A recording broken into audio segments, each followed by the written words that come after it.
All right, there's the post-game show. Let's thank a few people before we get out of here. That was a tough one, wasn't it? Oh, we wrap that. My goodness. At least, again, the thing I have to say is at least it wasn't the Flyers played awful. Good team over there. Yeah. On the other side. And, I mean, it's everything that the Flyers do that this year, win or lose, is a learning experience. That's a learning experience. That's a look at look at that. Look at those guys. You got to get to where they are somehow. And, you look at that. You can look at that video, not necessarily looking at how your team's playing, but you can look at what they're doing and say, hey, we got to do that. I mean, best form of flattery is imitation, or whatever it is. Yeah. But that's where it would be. That's where the Hall 10 points now up on the number 2 team, right? That's insane. I mean, that's crazy. We're just past the midway point. Yeah, and 34 goals. I mean, my gosh. He's just behind McDavid. It's the only guy that's ahead of him right now. I think McDavid's got, 37. I mean, McDavid's like 15 points away from 100 already, if you can believe that. McDavid's got 37. And Pastrnak now has, 34? Yeah, 34. Yeah. David's also got 83 points in 45 games. His career high is 48. 48? And that was actually done in 70 games. That was in the shortened season. Okay. COVID season. So he was on his way then. But had there, the last couple of years, the 2021 season, the 48 game season, he had 20 goals, which is, certainly not too shabby for a shortened season. Yeah. And he's a guy, the unbelievable thing about Pastrnak, too, he could have had another one in this game. He was drafted 25th overall back in the 14 draft, if you can believe that. That's a good get. Yeah. That makes up for what draft was it that they had 3 picks in a row? Yeah, I think that was 20. And they all missed. Yeah. I think 13, 14, 15. They missed on all 3 of them. Maybe they might have hit one. I gotta go back and look. But I don't know. I just look at that game, and again, you look at that game, and what can you take away to improve? But what can you take away that they do that you could do? And 6 goals. I think at least 3 of them.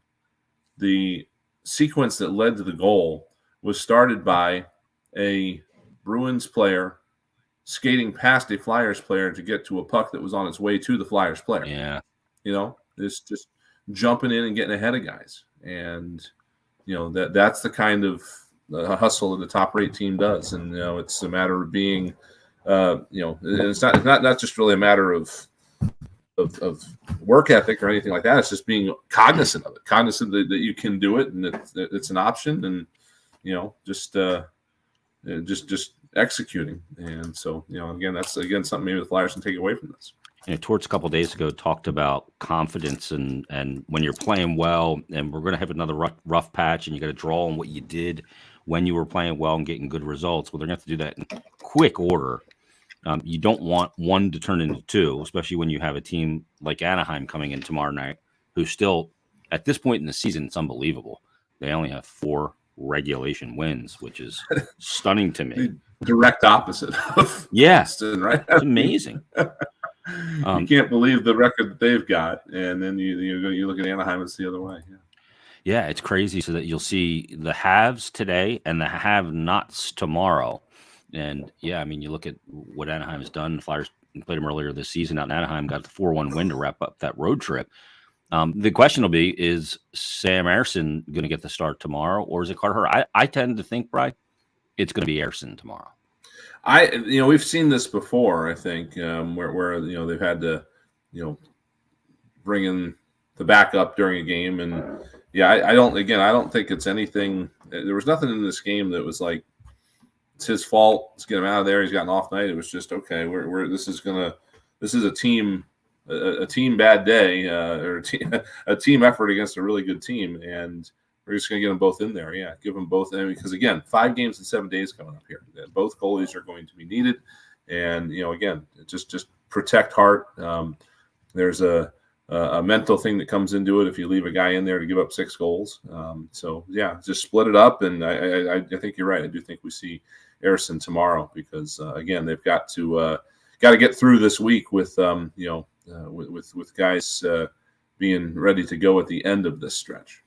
Yeah, I think a big part that goes into the equation, it was tomorrow was going to be Ayerson's game. Mm-hmm. And you kind of script out kind of how you want to play your goaltenders. Carter's the starter. He's going to get the bulk. Tomorrow was an Ayerson game. And then this weekend, again, another back-to-back. Very likely that he'll get one of those either in Detroit or at home versus Winnipeg. I think he'll probably get Detroit. Maybe he goes tomorrow. Hart goes Thursday against Chicago. He gets Detroit, and Flyers or Hart gets Winnipeg at home on Sunday.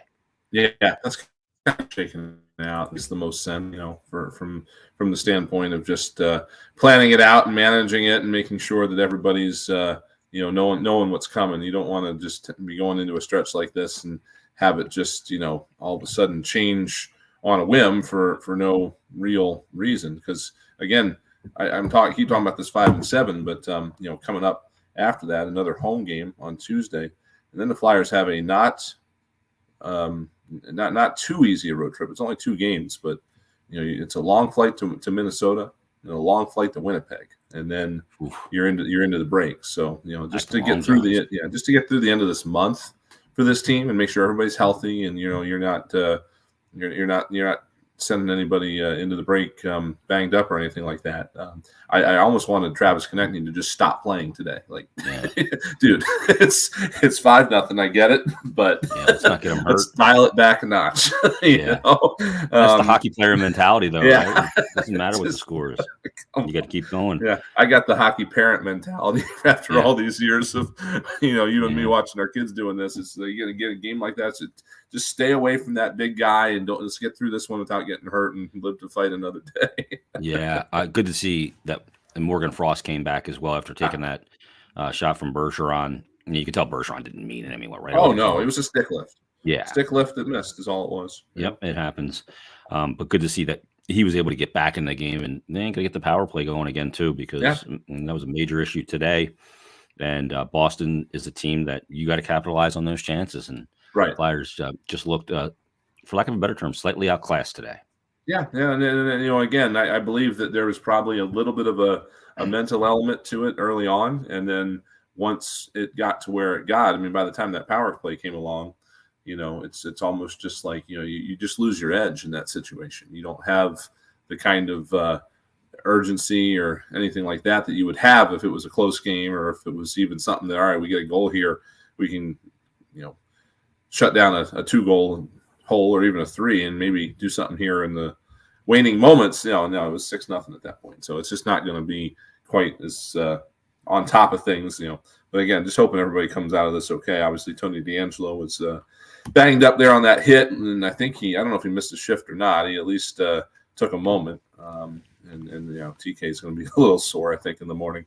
But it's just, again, a game against a team that was, just kind of the example of what you want to be as an NHL club. There's a nice, I don't know if you saw it yet. I think I sent it to you. There's a nice mic'd up moment from Nick Foligno as well after his Konechny encounter. If you want to go take a look at that, rather colorful.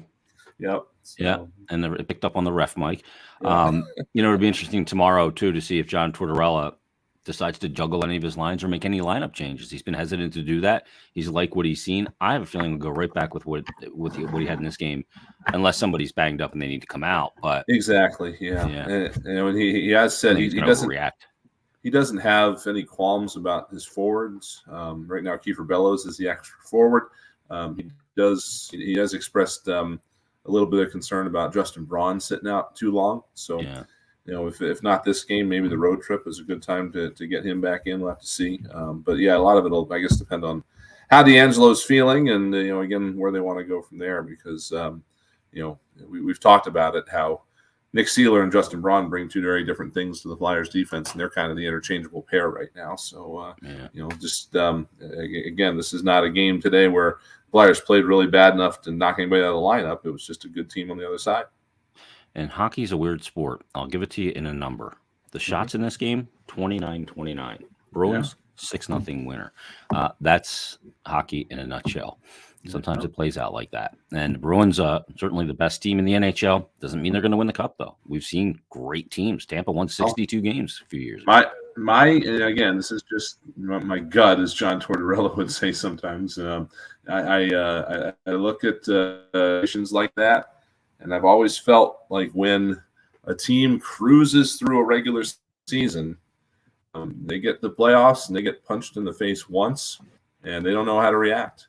And I think we saw that with Tampa in 2016. Yeah, that was John Tortorella and Brad Shaw's team that did it to them in Columbus. I mean, they cruised through that season, 60-plus wins, and then got swept right out of the playoffs because they didn't have any adversity during the year. So yeah. I don't They want made them play fast. Yeah, I don't want my teams peaking in December and January. You want them peaking in March and April. So, and if you're playing out the string, you lose an intensity level. And Columbus that year, was playing high intensity just to get. That was the NHL's version of a bye week that year. Yeah, because they just they didn't have to keep their foot on the gas in March and April. Yeah, and then they couldn't turn it back on again. Yeah, but then they won 2 Stanley Cups because of it. So, yep, take that any day of the week. Yeah. All right, let's wrap things up. Let's get everything over to the best show ever. Yep. Let's thank a few people. Let's start with our in-studio engineer. It was Mike Vito. Mike, who was on highlights today? Haley Taylor Simon was on highlights today. For Tim Saunders, Steve Coates, Brian Smith, I'm Jason Myrtetus. You've been listening to Philadelphia Flyers hockey. A 6-0 defeat against the Boston Bruins on the BetRivers.com Flyers broadcast network. Good night, everybody.